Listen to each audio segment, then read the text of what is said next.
Hey everyone, welcome back to my channel. आज हम जिस टॉपिक के ऊपर डिस्कशन करेंगे वो है अल्फ़ाबेट एस, जिसमें हम कुछ वेरी इंपॉर्टेंट वर्ड्स जो कि इंडियन इकोनॉमी या इकोनॉमिक्स से रिलेट करते हैं और नॉर्मल भाषा में मतलब नहीं समझ में आता, तो आज हम उन 5 शब्दों का मतलब समझेंगे। So let's start the video. First one is substitution effect, the replacement of one product for another resulting from a change in their relative prices. जब हम कभी भी एक सामान को दूसरे सामान से रिप्लेस कर दें, ठीक है, उसको हम कहते हैं सब्स्टिट्यूट। ठीक, for example tea and coffee are the substitutes of each other. अगर कभी भी चाय की पत्ती का दाम महंगा होता जा रहा है, चाय महंगी होती जा रही है, तो डिमांड बढ़ेगी कॉफी की। People will be more attracted towards coffee. Price और डिमांड का आपस में रिलेशनशिप होता है किसी पर्टिकुलर प्रोडक्ट के केस में, लेकिन हम बोल रहे हैं जब कि टी और कॉफी का आपस में क्या रिलेशन है कि टी का अगर दाम बढ़ा, चाय की पत्ती महंगी हुई, तो कॉफी की क्यूडी बढ़ जाएगी। ठीक है, आप समझ रहे हैं, इसका प्राइस और इसका क्यूडी एक पर्टिकुलर प्रोडक्ट में आपस में प्राइस और क्यूडी का रिलेशन होता है। जैसे चाय, चाय की पत्ती का प्राइस और क्यूडी आपस में रिलेशन होगा। कॉफी, कॉफी का प्राइस और क्यूडी आपस में रिलेशन होगा। लेकिन यहाँ पर आप देखिए उल्टा रिलेशन है, क्रॉस रिलेशन है।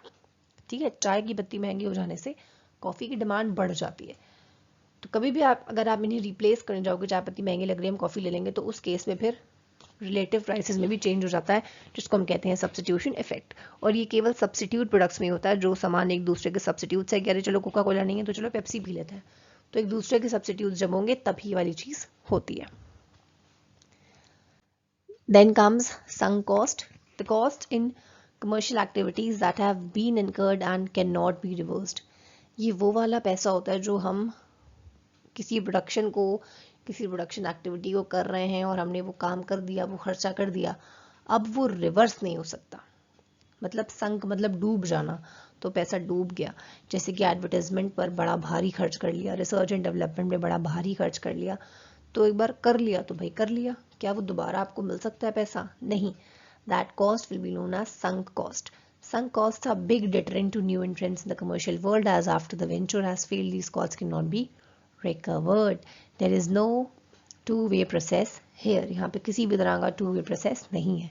हमने कोई मशीन खरीदी तो हम उसको बेचकर थोड़े बहुत पैसे तो रिकवर कर सकते हैं, लेकिन रिसर्च पर लगा हुआ पैसा, अगर आप कोई भी रिसर्च करा रहे हो, आपके काम की नहीं हुई वो रिसर्च, कोई फायदा नहीं हुआ, अगेन पैसा पूरा डूब जाएगा।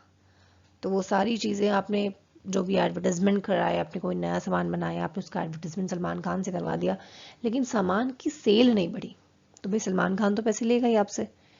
ठीक है, तो that particular cost will be known as sunk cost, कि आप उसको रिकवर भी नहीं कर सकते और उसका कुछ बढ़िया फायदा भी नहीं हुआ। Then come swap, the act of exchanging one by another. जब हम कभी भी किसी दो चीज़ों को एक्सचेंज कर लेते हैं उसे हम स्वैप कहते हैं। जैसे कि करेंसी एक्सचेंज मतलब करेंसी स्वैप, डेट स्वैप जब एक दूसरे का डेट स्वैप कर लें, बदल लें आपस में, interest rate swap, product swap. ठीक है, मैंने दो चीज़ें मैंने खरीदी, दो चीज़ें किसी और ने खरीदी, हमें समझ में आई तो हमने अपनी अपनी एक्सचेंज कर ली, तो ये हो गया हमारा swap. Then comes systematic risk, the risk of damage to the health of whole financial system.